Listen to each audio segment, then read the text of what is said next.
14 WILI and 95.3 FM presents Hometown Threads, a closer look at our community and the people that make it go. Every week, you'll hear uplifting stories from our local businesses and our neighbors. Now, here's our host for Hometown Threads, Keith C. Rice. Welcome into episode 29. Missed you last week because of the holiday. It's episode 29 of Hometown Threads on 14 WILI, 95.3 FM, and Willimantic Today Facebook. Of course, brought to you by Liberty Bank. Be community kind with 3 great local locations. West Main Street, Willimantic. My wife is the manager down there at the Gateway Commons branch, Marianne Gargoni. We've got Angela Smart across the street at 679 Main Street, Willimantic. And the great branch up the road at Route 195, the Mansfield branch, Liberty Bank. Be community kind. J. Matt Rupar, if you wouldn't mind, say hello to the fine folks. Hello. Hometown Threads airs every Tuesday, 5:05 to 5:30 on 14 WILI and 95.3 FM, and of course on Willimantic Today Facebook. And we bring in longtime business owners, bring in big names from the community, names that people know and recognize, faces as well, and we get their story. And my special guest here for episode 29, we all know Annie Clark. And, of course, her mother is Boombox Parade fame. We'll get to that. But Annie's got a lot of stories. And this is one show where I wish it could go an hour, but it's only 25 minutes. Annie, it's a pleasure to have you in here on Hometown Threads. Thank you. Thanks for coming in. I know you were just recently on Wayne's show, but you're also in here with 3 other people.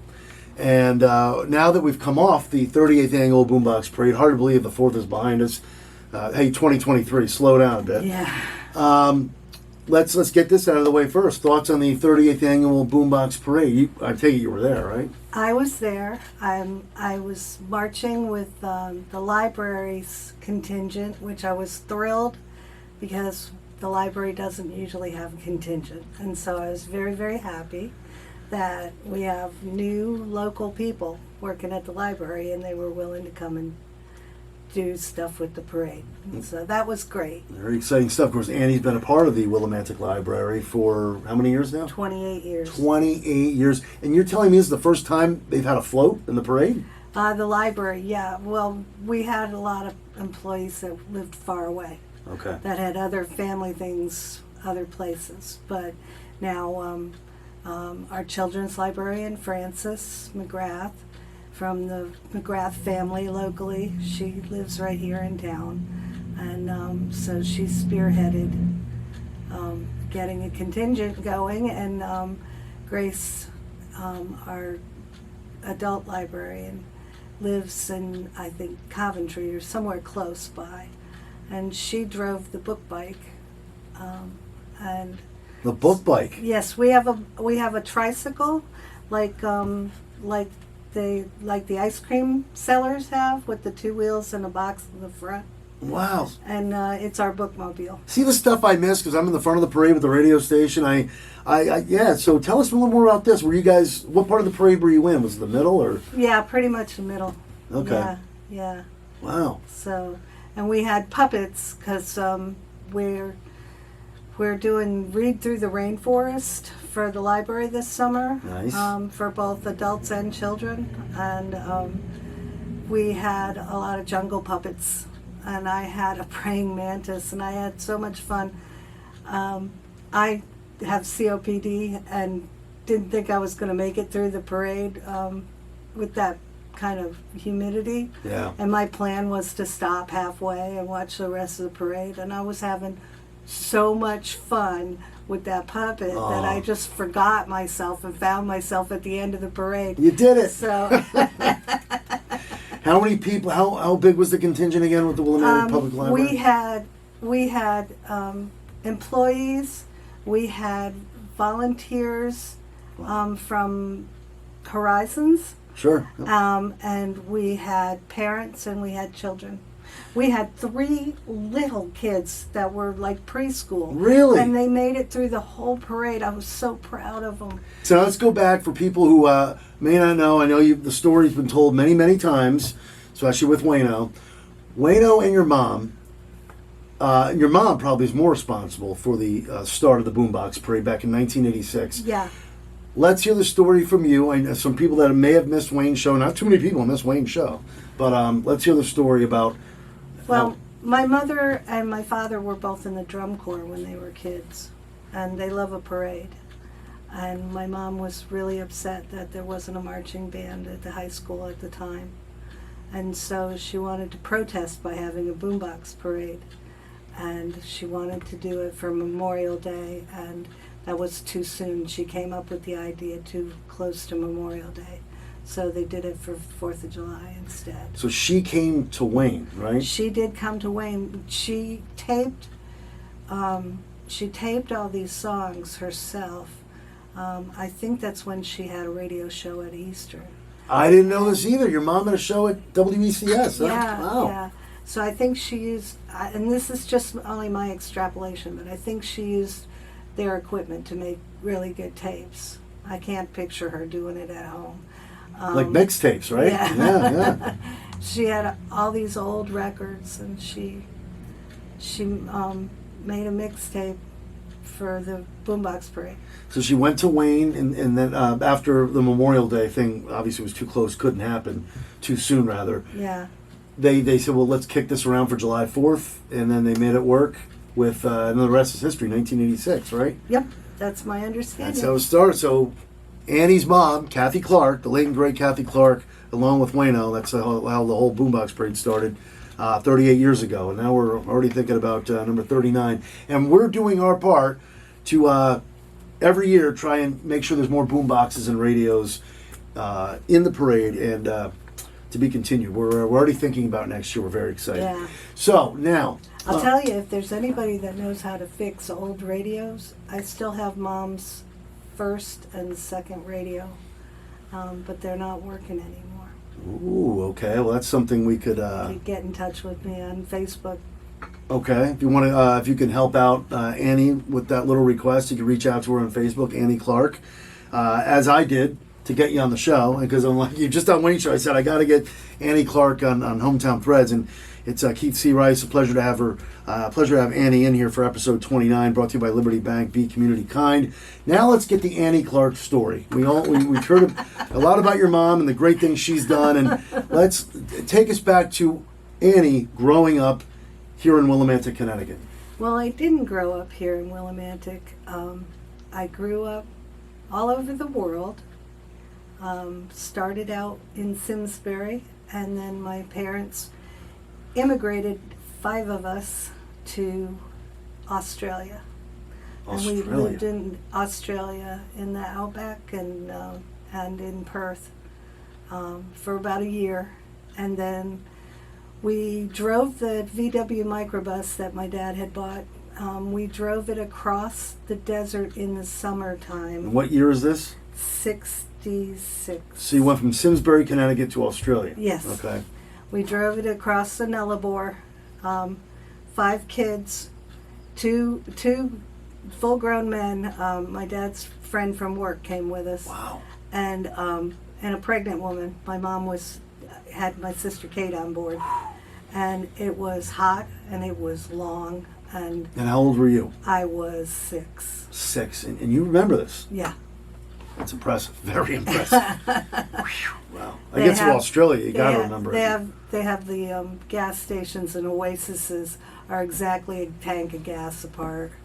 And there's nothing in between. It was pretty boring for a little kid. Okay, yeah, because you're obviously really young. You're in Australia, another continent. Yeah. And you spent like a year there. Yeah. And it wasn't that enjoyable for someone like you who was 6, right? I was cut from the herd. I was the only person in my family going to school, so I had to do stuff on my own. And the accents were basically a foreign language to me, and I never really felt like I knew what the hell was going on. Yeah. So it was stressful. Like, And so I remember it because it was stressful. So now, when you guys got to Australia, your parents didn't know, okay, we're only going to be here for a year. No, how'd that go? They planned on being adventurers and Okay. pioneers, but my mom didn't do so well. We had a wood stove. We had a bathroom that was a bathroom. We had an outhouse. We had enough electricity off the generator that was there for the farming to run one light bulb. And we were out in the outback in the old days. So she was pioneer girl. Wow. And I just, I don't know how she put up with Pop for getting her into it. It was all your father's idea. Yeah. Yeah, he's the man of adventure. And she just would follow him, man. You know, she'd be like, well, okay, let's do this. So get this show on the road, her famous words. Oh, okay. Always, get this show on the road. Didn't she say that for the Boombox Parade in the beginning? I'm sure she I think, probably I did. think Wayne would know. So now what happens? You're in Australia for, you said it was about a year, and then what happens Yeah. after that? Well, mom's health wasn't so great, and then my little brother got really sick. And we were poor as church mice because we didn't. My dad was a mailman here in Connecticut and had his Navy seniority along with his seniority from working at the post office. So he made enough money to be the one job of the family. But in Australia, he was just a laborer. And he couldn't keep up with everything. So one day, He was, your parents... he was working at the sheep and wheat ranch and then left that because the rancher who owned the ranch was basically a psycho and it got scary, and so we moved into Perth and Dad was working construction. What's Perth? Perth is the capital of Western Australia. Oh, okay. Gotcha. And so we moved into Perth, and Dad worked construction, but he just couldn't bring in the kind of money that was required of us with 5 kids. So it was time to move on. Yep. And then what happened after Perth? So we took the microbus and we drove across the Nullarbor, and we drove to Sydney, took everything that was on the roof rack on the top, took the kids out, put the stuff on the roof rack in, and loaded the whole thing onto a ship. Went across the Pacific, went to New Zealand, Fiji, 2 islands in Hawaii. Oh my And God. landed in Vancouver, and took the VW off the boat, put it on the. I can still see them putting it down on the wharf. Put everything back up on the roof rack, loaded up all the kids, took off. How many kids at the time again? We were 5 and a half. Mom was pregnant. You were the oldest. Yes. You're the oldest, yeah. Yeah, yeah. There's Wow. Annie, Mary, Johnny, Marty, Joe, Katie. Wow. Okay, I got it. All right. So you're in Vancouver now. Yeah, we were in Vancouver for a day. For a day? Yeah. We So took off and driving, went to Seattle, spent the night in Seattle I'm so with jealous. my dad's cousin, where it snowed. It snowed when we were in Ireland on the way over too. People freaking out over snow was sort of like a theme of that big trip because it doesn't usually snow in Southern Ireland. And it didn't usually snow in Seattle back then, and people were freaking out.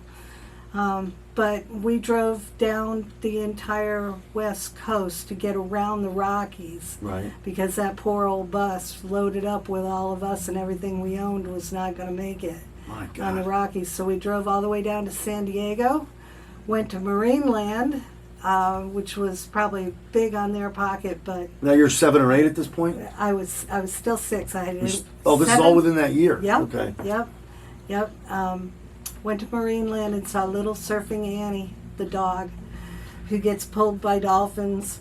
And So Annie saw Annie. yes, they had a trailer in the movie theater on the ship, and it featured little Surfing Annie. And we, no matter what movie we went to see, we saw about Marineland. Did you ever- And so Sorry, side note. Did you ever like Little Orphan Annie, the movie, or did you ever nah, like I'm that? not a big fan of it.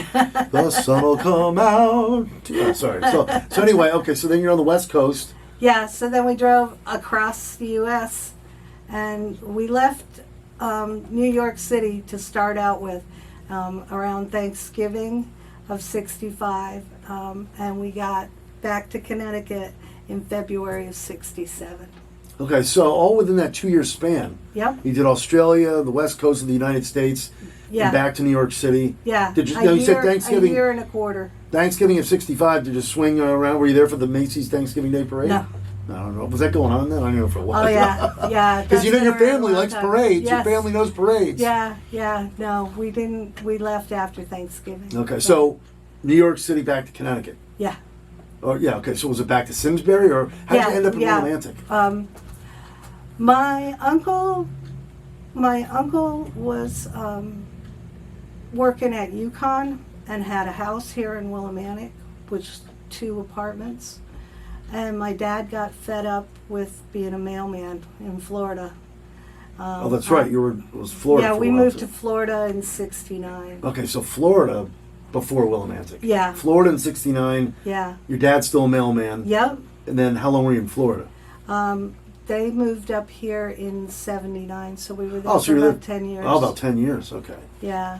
Now from Florida to Willimantic, or was it Simsbury again? No, he went to Willimantic. My uncle said he had a landing place with the house he had bought. So the family moved up here. Dad wanted to get closer to his parents. They were getting older. He was starting to feel this mid-40s midlife thing where he wanted to be around his family. And he was tired of dealing with some of the stuff that he had dealt with in Florida. He was a union leader and he got burnt out. So in 1979 or 80, the family lays down roots in Willimantic. Yeah. Okay. And how old are you at this point? So you must have been like... In '80, I was 20. That's your 20. So you're already a 20-year-old. Yeah. How do you feel when this is your first taste of Willimantic, you're a 20-year-old. Well, how are you I adjusting? didn't move up here because I was married. They moved here in '79, and I moved to Atlanta with my husband. Oh, so you didn't even come back to Willimantic. No. You were in Atlanta. Yeah, yeah. And then when my marriage dissolved and I found out I was pregnant, I decided to come find my mom. And you and your mom kind of, I know you said you've always had a tight relationship with your family. Yeah. You said come find your mom. Did you and your mom kind of, did you always remain close even though you were in Atlanta or what? Yeah, yeah. Me and my mom were always close. My dad was had mixed feelings about my marriage. Oh. And so things were kind of weird between us. But you're always pretty close with your mom. Yeah. You have your baby, and you want to reconnect Yeah. with your family up here. Yeah. So 1980, 1988, I marched in a boombox parade, big and pregnant. wow. So let's see, that was the second Boombox Parade. You were pregnant in the second annual Boombox Parade. Wow. And what was your first impression while you're pregnant? How long were you? Well, my son was born in October. Okay, so you're Halfway there. Halfway there. And what was it like marching pregnant? I Were you walked- with your mom? I Was walked she in the with parade? my mom. Okay. Yeah, I walked with my mom. And it was So- still getting national exposure back then, as it still kind of Oh, yeah. does today. The first time I heard about the Boombox Parade, I walked into my diner, my local diner in Atlanta, where my friends ran the place, and I walked in and sat down and was waiting on my breakfast, and I was looking at the Atlanta paper, and I read the front page, and I opened the paper up, and on the second page, right next to an article about Michael Jackson, was an article about my mother having a boombox parade, which was the first I had heard of it. I heard you tell it on Wayne's show, and I was And like, I my was jaw like- dropped. It was just made me blink my eyes a real lot. I was like, what am I looking at? How did my mom get in the paper, you know? And so there was a little bit of scolding on my part towards her about not letting me know what she's up to. Yeah, well, I would have So- done the same thing. She just didn't think it was that big a deal. I never got a chance to meet your mom in person. I know she probably knows my father, Colin, and obviously she knows Wayne and with the Boombox Parade and all that. And I think it's more your mom than Wayne as far as controlling the weather. And I'll use this year as example. I mean, let's face it. For most of these 38 years, the weather's been pretty good. How about this year, where it was pouring, including a downpour an hour before the parade? All of a sudden, the skies clear out. And I go, oh my God, I got Not only goosebumps. did they clear out, but it was still dark as pitch over Lebanon and over Mansfield, and there just was a circle right over us. You see that? That's Yep, goosebumps. yep.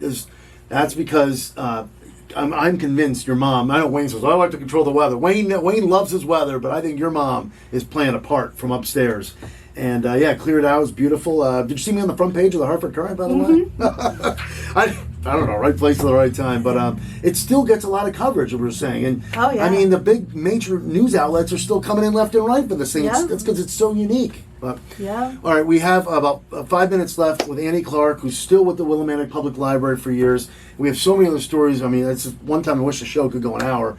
It's great to have her here on Hometown Threads on WILI and Willimantic today. So tell us your involvement still with the Willimantic Public Library today and what you got going on.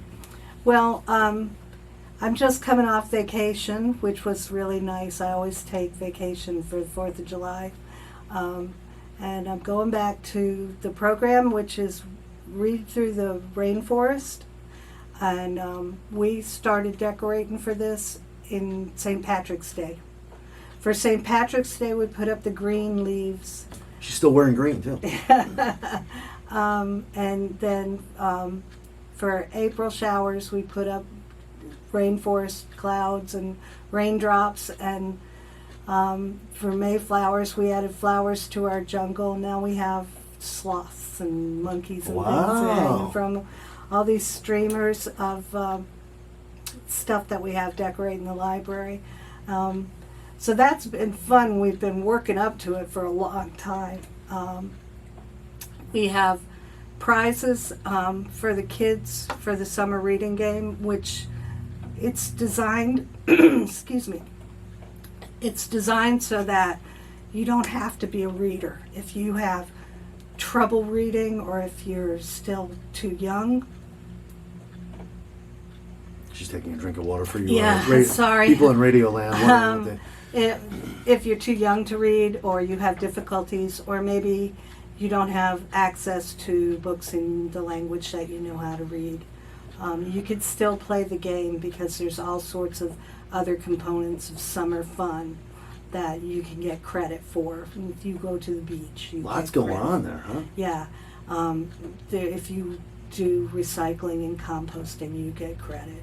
There's all sorts of things that you can get credit for. And if you do enough of these things, you win a raffle ticket, which you can buy for stuffed animals and recycled plastic toys. Wow, you come up with all these Green toys. ideas? No, a lot of this is Francis and my coworkers, Lisa and Dylan. But you kind of head it up and all that? Yeah, no. I'm the low guy on the totem pole. I am. What do you mean, really? I am, yeah. But that's okay. No. I have a lot of fun. Well, at you the play a library. special part, and I can't say enough. The Willimantic Public Library was important in my life growing up. It's been there, same place it is on Main Street. It's been when I grew up, and it's just it's an important place in this town. Well, It we really had a is. big renovation a few years back. That's and right. It's shiny and new. And we've been encouraging adults to come in for the summer reading thing too, because one, it's important to model to your kids reading. Don't just read to them, read in front of them. Mhm. And we have raffle tickets for people for checking out books and for signing up for it in the first place and for coming to a program. And we've been giving away gift certificates from downtown folks. The first week Wow. we gave away tickets to the theater. Okay. Wyndham Theater Guild? Or? Yes. Okay. And I'm not sure what the second week was, and then I've been on vacation. But there's, a sample. Now, a couple questions. Did you get everything, by the way? Because I know you want to Yeah. hit it. Okay. First of all, when are you at the Willimantic Public Library? If people want to stop in and say hello to Annie, because you're a very special person. in I this work the community. last 4 hours of every day. So that's what, like. So it's either from 2 to 6 or 4 to 8. Excellent. And all the stuff, or some of the stuff you mentioned, if people want to get in contact or ask questions about what's going on at the Willimantic Public Library, I know they can find you on Facebook, Annie Clark, but is there any other way, Well, just the call library has a Facebook page Oh, that's that right, yeah. tells a lot of stuff going on, and you're always welcome to call the library. I would quote the number, but nobody will remember it. That's right. Find it on social media, the Willimantic Public Library. Before we wrap it up, I usually like to ask my guests any closing thoughts from Annie Clark. Just that I love Willimantic. It's been a shelter in the storm for me, and I'm very proud of this town. I've watched this town go from its first. When I moved here, the mills had just closed, and I used to say that it's produce from Willimantic was apathy, and I don't see that anymore. I see a great deal of wonderful things happening, along with the Boombox Parade. There's Third Thursday, and Yeah. And the Whitewater Park, and the Farmers Market is the oldest farmers market in Connecticut.